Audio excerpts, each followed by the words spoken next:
Vamos abrir as nossas Bíblias. A Epístola de São Paulo aos Efésios, o capítulo 6. Para a nossa meditação esta noite de domingo, a Epístola de São Paulo escreveu aos Efésios, o capítulo 6. Estaremos lendo do verso 14 até o verso 17. Epístola de São Paulo aos Efésios, capítulo 6, do verso 14 ao verso 17. Diz assim a palavra do Senhor: Estai, pois, firmes, cingindo-vos com a verdade e vestindo-vos da couraça da justiça. Calçai os pés com a preparação do evangelho da paz, embraçando sempre o escudo da fé, com o qual podereis apagar todos os dardos inflamados do maligno. Tomai também o capacete da salvação e a espada do Espírito, que é a palavra de Deus. Oremos. Sejam bem aceitas as palavras da minha boca e o meditar do meu coração à tua presença, Deus meu, rocha minha e redentor meu. É o que oramos em nome de Cristo. Amém. Meus irmãos, nós estamos avançando nessa série de sermões na Epístola aos Efésios. Pela graça de Deus, estamos aí chegando ao final desta epístola. Inicialmente, o apóstolo Paulo nos falou das realidades eternas e celestiais em Cristo Jesus, da nossa salvação no próprio Cristo antes da criação do mundo, do plano eterno de Deus em predestinar e chamar os eleitos para si pela graça, da nossa condição de queda e como fomos resgatados pelo amor eterno de Deus. Daí o apóstolo Paulo, na segunda parte da sua epístola, nos introduziu na realidade desta prática daqueles que outrora estavam mortos em delitos e pecados e que foram resgatados pelo amor eterno de Cristo e que agora, com a presença do Espírito Santo, um selo presente em nós, devem viver uma vida cristã transformada pelo Evangelho. Paulo, na última parte da epístola, começa a tratar das nossas relações pessoais com este mundo, agora transformados pela graça de Cristo. Concluindo, ele nos convida a tratarmos acerca da batalha da vida cristã, que domingo passado iniciamos aí no capítulo 10, no capítulo 6, do verso 10 até o verso 13, e hoje no capítulo 6, do verso 14 até o verso 17. O misticismo pagão, ele invadiu a igreja cristã. A batalha contra o diabo se transformou em um circo de horrores. Várias aberrações são praticadas em nome do Evangelho. Uma onda chamada batalha espiritual invadiu a igreja. Jargões, palavras de poder, gestos mágicos, oração de poder e etc. É isso que tem caracterizado o evangelicalismo, principalmente no ramo pentecostal e neopentecostal. Em obediência à ordem do apóstolo, no verso 11, ele nos diz: revesti-vos de toda a armadura de Deus. É então que nos versos 14 a 17, ele nos apresenta a mesma. Que armadura é esta? Vimos na semana passada que temos duas tendências. O extremo praticado pelo evangelicalismo de culpar em tudo e superestimar o diabo. O outro extremo é aquele que geralmente é defendido pelo liberalismo teológico ou no tradicionalismo evangélico, de que não há ou não existe o diabo. O apóstolo então agora nos dá uma ordem, e em obediência devemos nos revestir da armadura. E agora nos versos 14 e 17 ele nos apresenta a mesma. Como nos revestir para lutarmos contra o nosso inimigo, que é real e presente, não com meio de misticismo pagão e esse circo de horrores como temos vivenciado na igreja de hoje, onde muitas vezes o diabo se torna parte do culto. Não há nas Escrituras ordem para tal ênfase. E o que o apóstolo faz é nos chamar a uma outra realidade, e isso que devemos atentar nesta noite de domingo. Por muito tempo, Paulo mesmo esteve ligado por algemas a um soldado da guarda romana. Observe o verso 20 do capítulo 6 de Efésios, onde o apóstolo diz: pelo qual sou embaixador em cadeias, para que em Cristo eu seja ousado para falar como me cumpre fazê-lo. Os judeus tinham tramado contra o apóstolo e ele tinha sido então conduzido à prisão romana. O termo cadeias aqui não exemplifica muito bem o que era. Paulo literalmente vivia em algemas e constantemente ele mesmo estava preso a um soldado romano. E essa convivência com o círculo militar faz com que ele extraia várias vezes em seus textos, nas epístolas, a imagem do soldado para ilustrar a vida cristã, verdades do cristianismo. Ele sabe muito bem o que significa um soldado capacitado e preparado para a batalha. Mas é muito difícil crer que um guarda dentro da prisão usasse, por exemplo, um grande escudo, como Paulo retrata no texto. Parece-nos então que a figura não é só aquele guarda que constantemente estava atrelado ao apóstolo, responsável pela sua condução ali na prisão, mas ele está invocando uma figura da batalha exterior. O soldado romano que conquistava território para o império e que estava munido com mais armadura do que geralmente um soldado estaria dentro da prisão. Essa figura é comum na linguagem de Paulo, e nós vemos isso em 1 Tessalonicenses 5, 8, e em 2 Coríntios 6, 7. Acompanhe comigo a leitura da primeira epístola de São Paulo aos Tessalonicenses, o capítulo 5, verso 8. O apóstolo diz assim: nós, porém, que somos do dia, sejamos sóbrios, revestindo-nos da couraça da fé e do amor, e tomando como capacete a esperança da salvação. Lá em 2 Coríntios 6, 7 também o apóstolo Paulo invoca essa figura da armadura do soldado, da vestimenta militar. E ele está, é claro, ilustrando práticas da vida cristã e do cotidiano daqueles que viviam para o Senhor Jesus Cristo. Em primeiro lugar, esta noite eu quero considerar com vocês então o cinto da verdade. Veja o verso 14: estai, pois, firmes, cingindo-vos com a verdade. A primeira parte dessa armadura que o apóstolo diz no verso 11: revesti-vos de toda a armadura de Deus para poderdes ficar firmes contra as ciladas do diabo. Depois no verso 13 Paulo diz: portanto tomai toda a armadura de Deus, para que possais resistir no dia mau, e depois de terem vencido tudo, permanecer inabaláveis. Essa armadura se caracteriza em primeiro lugar pelo cinto da verdade. A verdade ou a sinceridade é o nosso cinturão. E o que era esse cinturão? O cinturão é a força dos nossos lombos, e ele firma todas as peças da armadura. Era uma cinta que era anexada ao corpo.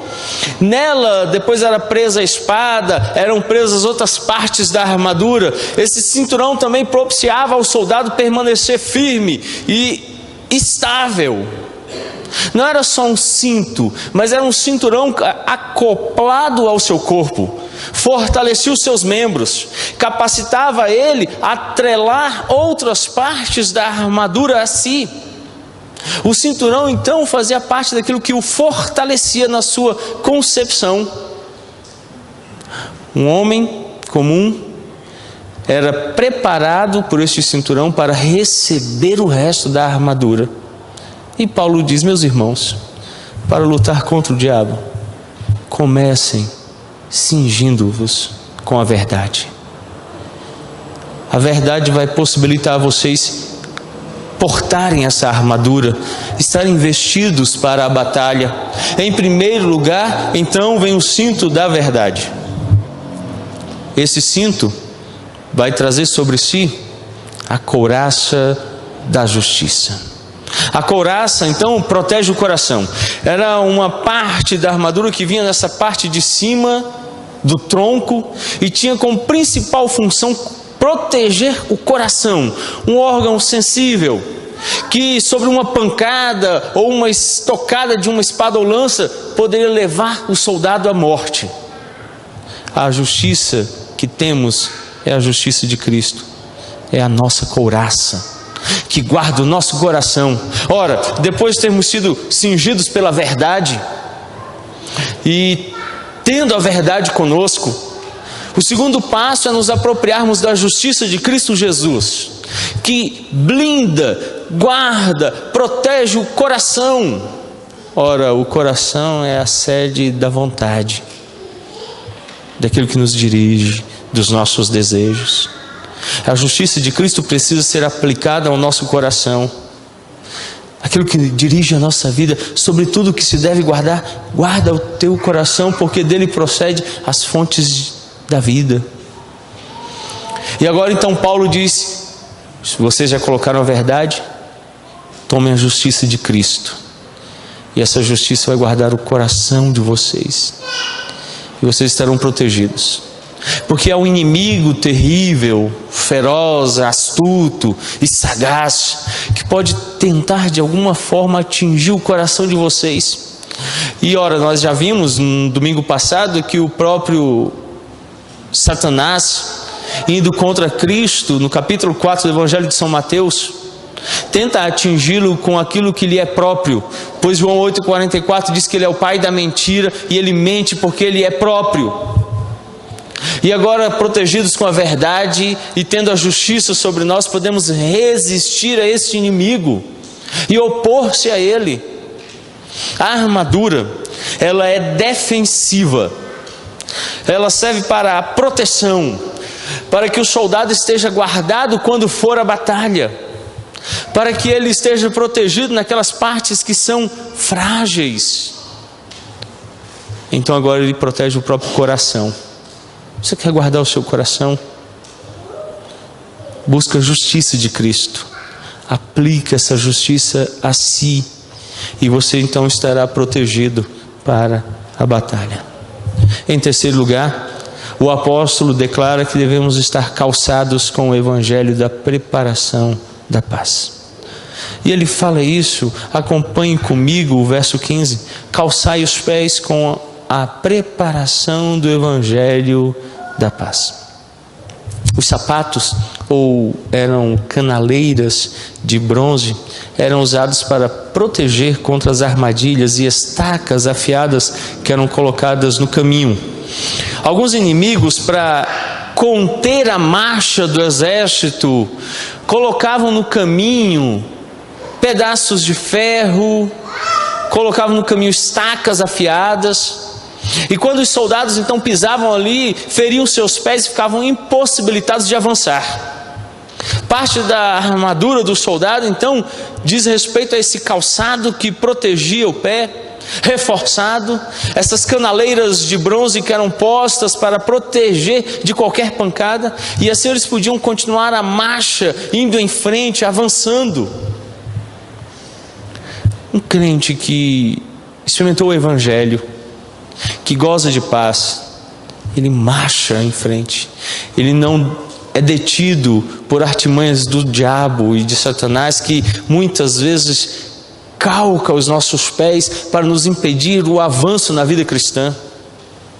Há muitos crentes que estão parados na caminhada, que se detiveram, porque em um momento ou outro o inimigo os feriu, e por isso ficam impossibilitados. Eu não sei quantos aqui experimentaram. Eu ainda sou daquela época que, quando o sapato furava, a gente colocava jornal dobrado para tampar o buraco. E é claro, ele não impossibilitava a entrada de pedras. E caminhar com pedra no sapato não é fácil, é duro, machuca, incomoda, atrasa, dificulta. Um soldado então deveria preparar os pés para que eles pudessem avançar. E se você quer avançar na vida cristã, se você quer ir em frente contra o seu inimigo, toma o evangelho, que traz paz, que traz descanso, serenidade, e que permite a você ir em frente. Então, ao se vestir com a verdade, com a justiça, toma o Evangelho, para que você então avance a largos passos, caminhando sobre a face do planeta que em queda aguarda, gemendo a redenção, como diz o apóstolo no capítulo 8 de Romanos. E então, como soldados de Cristo, avancemos levando o Evangelho, porque são formosos os pés daqueles que vêm sobre os montes trazendo o Evangelho de Cristo. Depois vem o escudo da fé. Verso 16: embraçando sempre o escudo da fé, com o qual podereis apagar todos os dardos inflamados do maligno. O apóstolo agora traz uma imagem, como eu disse no início, que caracterizava um soldado de infantaria, de batalha. O escudo era uma peça retangular que cobria todo o soldado. Era feito de madeira, coberto de couro e ferro. Era muito comum nas formações que o exército romano utilizava, que eles molhassem esses escudos em água para que ficassem úmidos, porque os exércitos inimigos tinham uma artimanha: tomar flechas, mergulhá-las em substância inflamável e então atirá-las com fogo. E quando eles usavam o escudo para se proteger, essas flechas se apagavam quando atingiam o couro e a madeira embebidos de água. E aquela arma terrível que podia incendiá-los era vencida. O apóstolo diz que o propósito do escudo da fé é apagar dardos inflamados do maligno. Saiba que o diabo constantemente tenta nos inflamar com estes dardos malignos. O inimigo vai atirar dardos inflamados. Seu propósito é atingir partes do corpo e inflamá-lo. O desejo dele é nos atingir, e aonde aqueles dardos inflamados alcançarem, que ali as chamas se propaguem e que haja morte e destruição. Então o apóstolo diz assim: toma a fé e usa a fé como escudo. Ora, já vimos que a verdade vai nos possibilitar todo esse armamento. É nela que vamos fixar a espada, é nela que vamos acoplar as outras partes, inclusive a justiça de Cristo.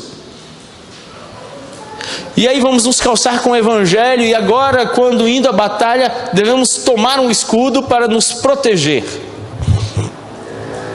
Assim, é preciso entender o que é fé. A fé aqui descrita é o ato de crer em Cristo. Isso é um dom de Deus aos eleitos. A fé que o apóstolo está falando aqui não é credulidade, não é aquilo que comumente as pessoas acreditam ser uma expressão de força pessoal. Para muita gente, fé é fecha os olhos e faz força, que vai dar certo. Isso não é fé. A fé que o apóstolo diz aqui é a fé salvadora. É aquele dom que o próprio Deus concede aos eleitos para que creiam no Senhor Jesus Cristo como o único e suficiente Salvador. Quando o diabo atacar você, e não se esqueça que esses dardos que ele lança têm o propósito de incendiar a sua vida. O apóstolo diz que quando você toma a sua fé em Cristo, ela apaga esses dardos e os neutraliza. O escudo era, por excelência, uma arma de defesa, que protege, que guarda o soldado. Em geral, partia do solo até acima da cabeça do soldado, e quando portado, o defendia completamente. Os romanos eram conhecidos pelas formações que eles tinham quando em combate, que em comando se fechavam e impossibilitavam os ataques. Sobre comando avançavam, e quando atacados se fechavam e se guardavam sobre aqueles escudos e avançavam novamente. Quando o diabo vir e se apresentar como inimigo, o apóstolo diz: toma a fé em Cristo e usa essa fé para apagar os dardos inflamados que ele lança. E assim você será vitorioso contra esse inimigo terrível. E então você estará capacitado a avançar na batalha. E não vai temer, de fato, uma arma tão perigosa. Dardos inflamados que eram lançados para atingir o inimigo e queimá-lo. O propósito do diabo é esse. Paulo diz: toma o escudo da fé, guarde-se desses ataques. Então o apóstolo nos diz: tomai também o capacete da salvação. Em quinto lugar, ele apresenta o capacete da salvação. O capacete, ele protegia a cabeça. Era algo essencial. De novo, uma parte vital. Os pés, que se feridos impossibilitavam o avanço. O coração, que se atingido poderia levar a óbito. E a cabeça. Então colocar o elmo, o capacete, dava ao soldado segurança. A salvação dada em Cristo é nossa mais importante segurança. Ter a cabeça desprotegida em batalha poderia conduzir o soldado ao óbito. Então Paulo diz: toma o capacete. E esse capacete é a salvação. E essa é a nossa maior segurança. Protegidos de ataques a um órgão tão vital, o soldado está preparado para com ousadia avançar. Quando você se apropria da salvação em Cristo, quando você de fato toma a salvação em Cristo para você, você está de fato guardado contra ataques terríveis e pode avançar na batalha, na luta cristã com segurança. O nosso problema é que nós nos acostumamos a olhar para a salvação em Cristo como um ato histórico passado. E muitas vezes nos referimos à salvação em Cristo como o dia em que eu aceitei Cristo Jesus. E repousamos então nesse ato do qual nós nos lembramos vez ou outra de forma saudosista. Mas a Escritura como um todo nos diz que dia a dia, a cada momento, eu preciso me apropriar da salvação em Cristo e vesti-la para me proteger, para me guardar.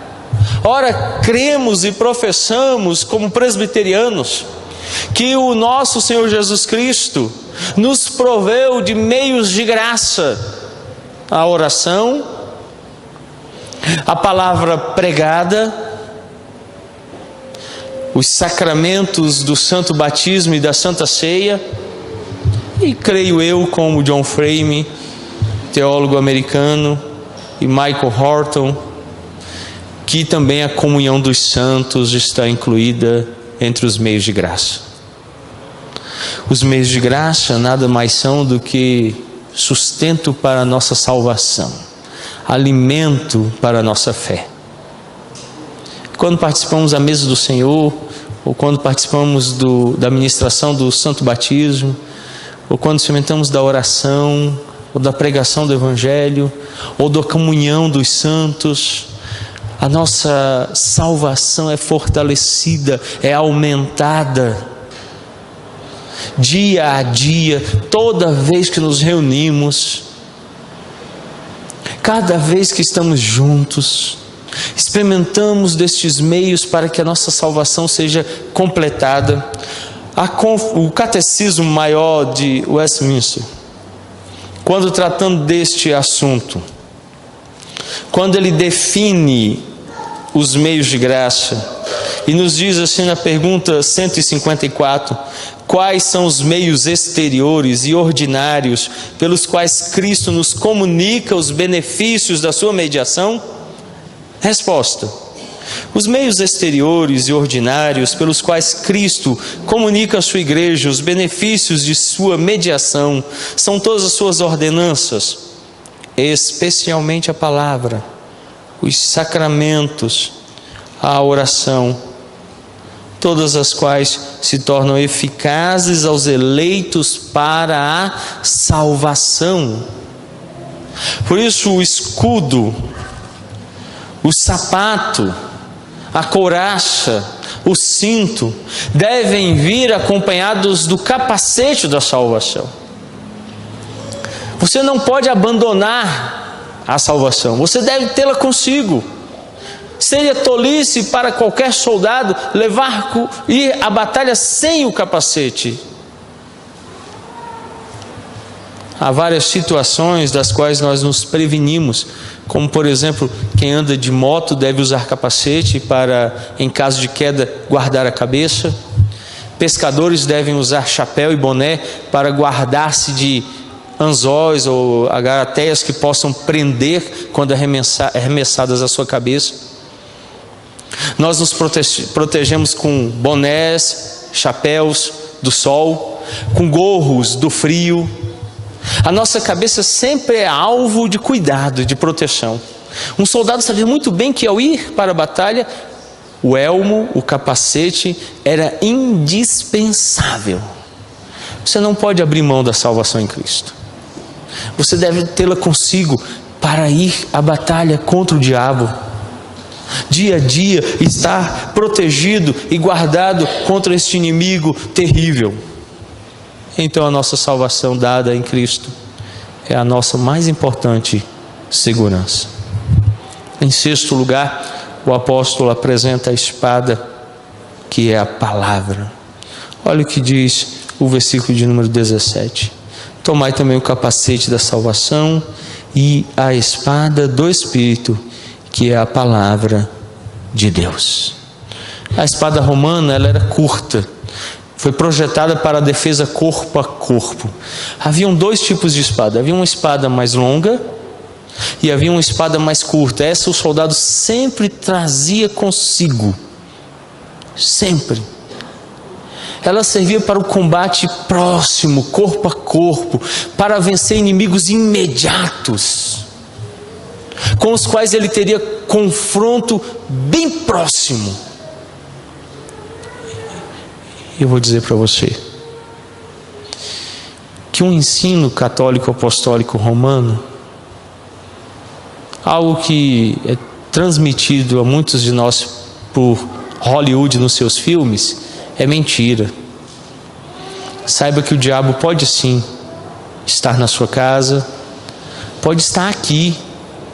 Nos filmes, na teologia católica romana, ele não entra na igreja. Se fizer o sinal da cruz, ele corre. Se colocar alho, é igual vampiro, ele derrete. É mentira. Está entre nós como um leão ao nosso redor.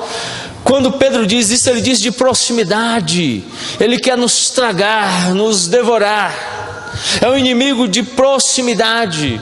Por isso a palavra que Paulo usa aqui era a espada curta, que o soldado traz do seu lado, para que quando o inimigo estivesse bem próximo, ele pudesse tomar e estocá-lo.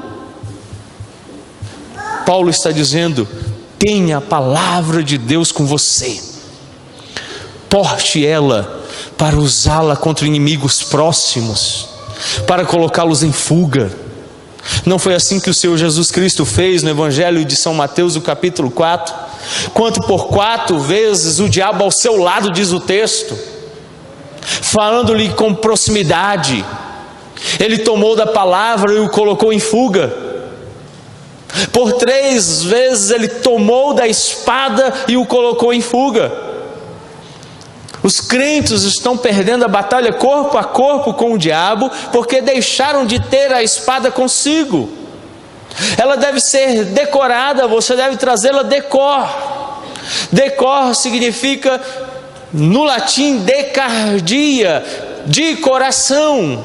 A palavra deve estar tão próxima de você, no seu coração, para que quando o diabo se apresente como inimigo corpo a corpo, você possa tomá-la e vencê-lo.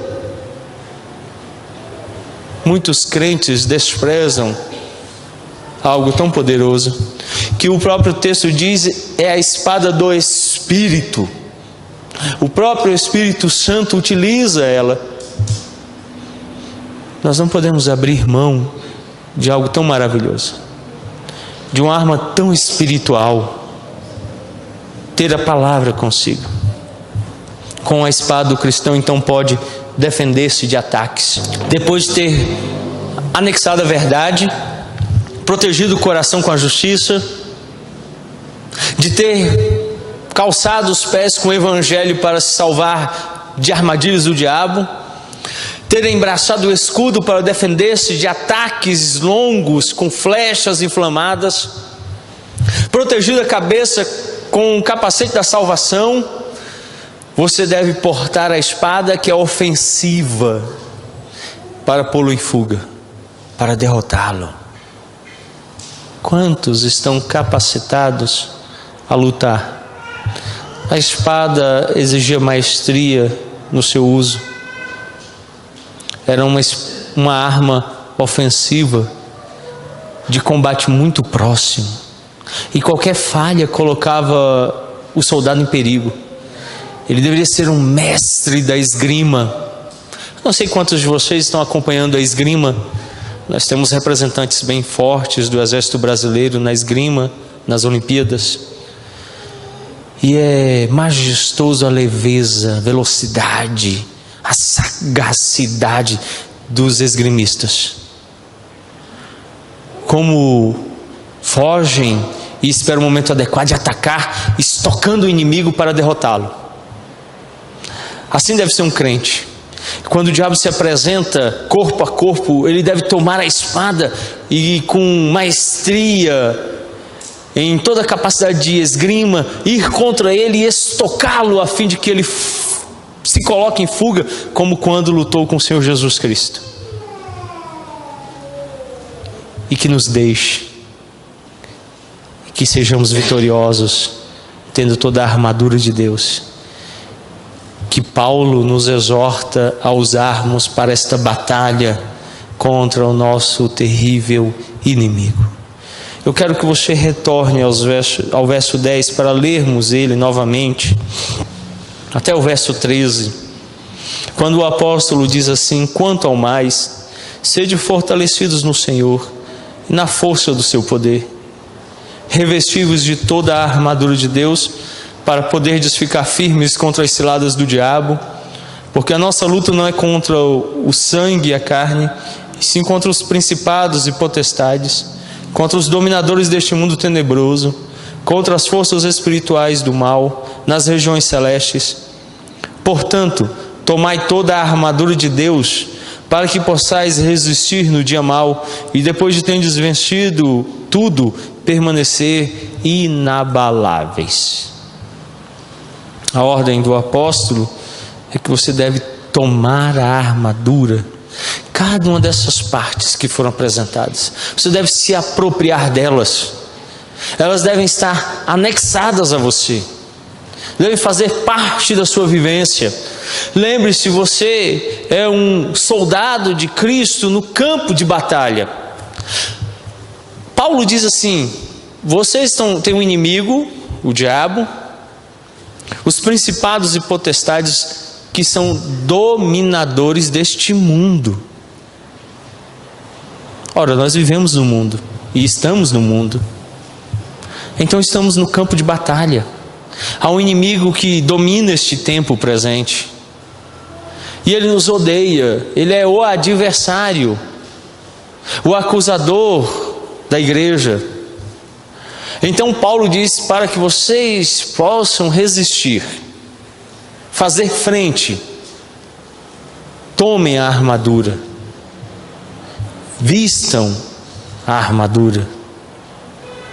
John Bunyan, muito conhecido pelo livro O Peregrino, tem um outro livro chamado As Guerras da Cidade de Alma Humana. Em um romance cristão, John Bunyan ilustra a nossa vida, nós os seres humanos, como sendo a cidade de alma humana. que fora tomada por um usurpador, Satanás.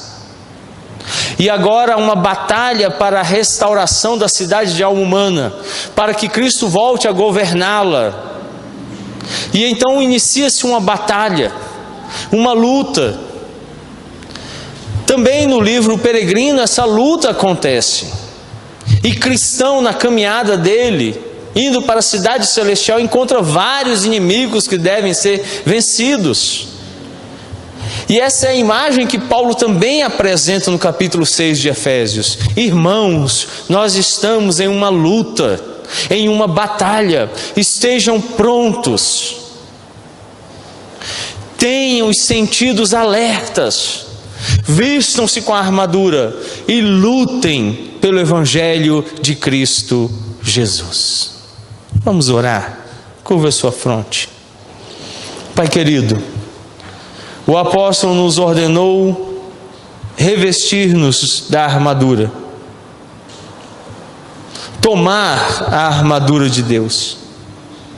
Ajuda-nos então a termos conosco a verdade, a justiça de Cristo, o Evangelho da paz, o escudo da fé, o capacete da salvação, a espada do Espírito, para que possamos então lutar contra o inimigo tão terrível, o diabo, e resistir a estes dias maus. E como diz o apóstolo, permanecermos firmes depois da batalha. Que nos apropriemos de cada parte dessa armadura que nos é dada pelo nosso bom Deus para o nosso cuidado. Dirige-nos, ó bondoso Deus, e sustenta-nos. É o que nós rogamos em o nome santo de Cristo Jesus. Amém.